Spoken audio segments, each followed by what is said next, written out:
Hey guys, it's Sam Allen at Grounded over here. Just about to record this video, and I have a bulldozer next door building a building. So got these ear pods in here, so hopefully it'll negate some of the noise from next door.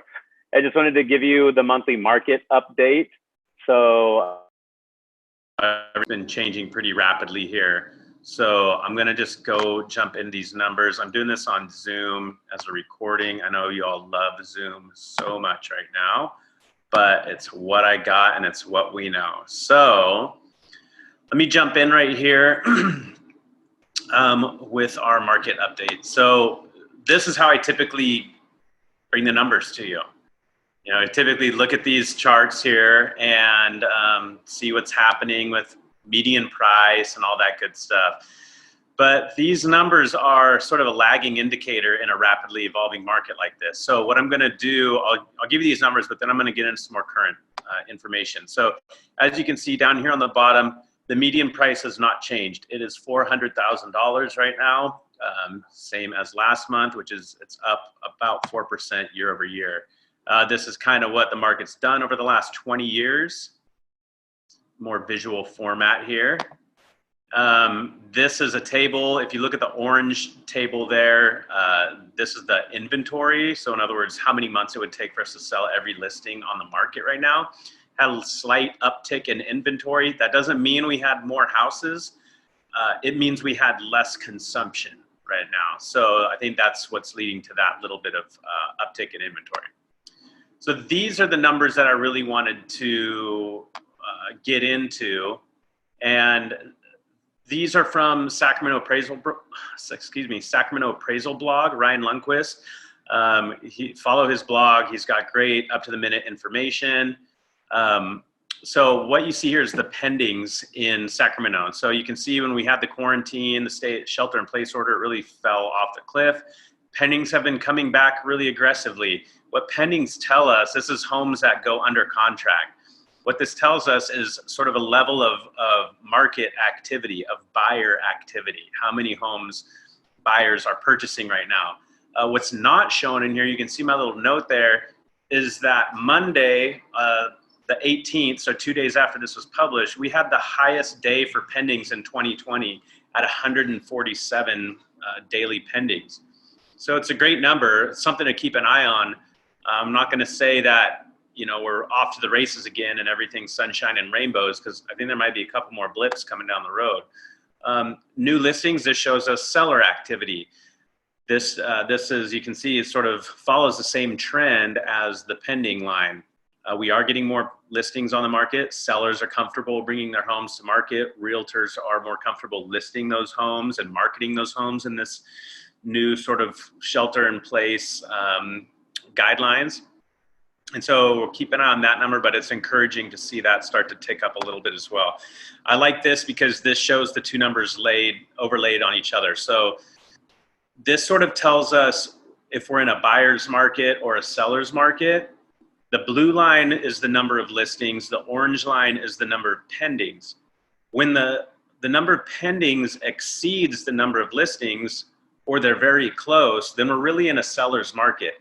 As the numbers diverge, as the blue line goes up and the orange line goes down, that means we're more in a buyer's market. It means we have more listings on the market and less buyers buying them. You can see sort of there, March 29th, that week, when things were really sort of weird. Pendings came way down, listings were up, people were trying to get things on the market and moving, but there wasn't really a lot of activity right now, and that sort of hurt pricing at that point. So we'll just see how these numbers do their little dance here together for a little while. Some news I wanted to share that affects our Sacramento local market is this here. Gavin Newsom announced that state workers are going to take a 10% pay cut. We have a ton of state workers here in Sacramento. So will this hurt their buying power? Probably. So, this isn't great news for the local economy. I think state workers probably buy and sell less than healthcare or some other sectors. just because they're more stable, they have more stable employment, their jobs aren't jumping all over the place or getting reassigned too often. That's my anecdotal thought on that. But here's the other side of the coin. This is some news that came out on Monday. Twitter is going to allow all of their employees to work at home forever. What's that mean for people currently working for Twitter that are in the Bay Area, in those higher priced communities, cities, that can now work remotely, and they know that? What are they going to do? They might choose to move to a lower priced area in Sacramento, still with its proximity to the Bay Area, but a relative affordability might be a good market for those guys to come to. And it's so funny how fast this moves. The following day was Square announced permanent work from home policy. So I think maybe some other tech companies might start to do this, and that could mean an influx of Bay Area money into Sacramento, good, bad, indifferent. It is what it is. It may not. I mean, people might just want to stay in San Francisco. It may allow some of our local residents, though, to take advantage of that. Maybe some of those laid off service industry folks might have an opportunity now to get a job at Twitter or another tech type company and still live here. So anyways, it's just an interesting development that could have an impact on our local economy. So just a couple final thoughts. I said this last month. It's still changing so rapidly, as you can see with those graphs and those news stories. So we don't have a clear trajectory yet.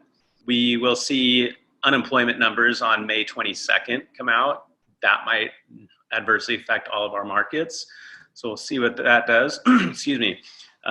Listings and pendings are down for now. They're down about 10% from pre-pandemic levels, but they're down about 25% year over year. So from last April to this April, we're down about 25%. Last month, we were down about 40% year over year. So we're starting to climb back up to where we would have been or should have been, maybe.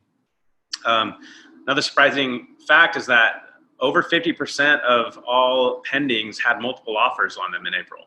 So we are still getting the multiple offers. I've said this numerous times, there's not quite as many, but we are still getting 2 or 3 multiple offers on most things. Another surprising fact is that the days on market are down 30% from April last year. So I was not expecting to hear that, but that is where we're at. So people still need to buy, people still need to sell. Last thing is markets are local. So think about the news in the local terms. So we hear all these national headlines and things that are going on around the world. Think about what it means for Sacramento or California, but really California is so large. So what does it mean for Sacramento? What might it mean for your zip code? Who's working there? Who's living there? Really try to keep perspective in your viewpoints and how you consume this news and how you process it. And that's it. Stay tuned. A lot of this data lags. So pricing, for example, lags. So be careful about hearing about pricing. Some leads. So listings and pendings are leading indicators. That's why we're kind of looking at those right now. We might see further reductions in median price, but that doesn't necessarily mean the market's tanking. That might be a holdover from 60 days ago when shelter in place came into effect. Real estate takes time. There's typically a 30-day escrow. There's typically a marketing lead up. So things that are closing today and over the next several weeks will be a result from that market when nobody knew what was going on. Now, I'm not saying it's going to tick up or anything, but it may. But there's just so many different news stories coming out that are going to affect these hyperactive markets. So keep an eye on it and keep an eye on the leading indicators, which are the pendings and the listings. So we'll try to keep these updates coming. If you have any questions, feel free to reach out to us on social media or email us, info@grounded.city, hit me up, sam@grounded.city, or just reach out to your favorite Grounded agent. All right, I hope everybody is healthy and well out there, and I'll see you soon. Thanks.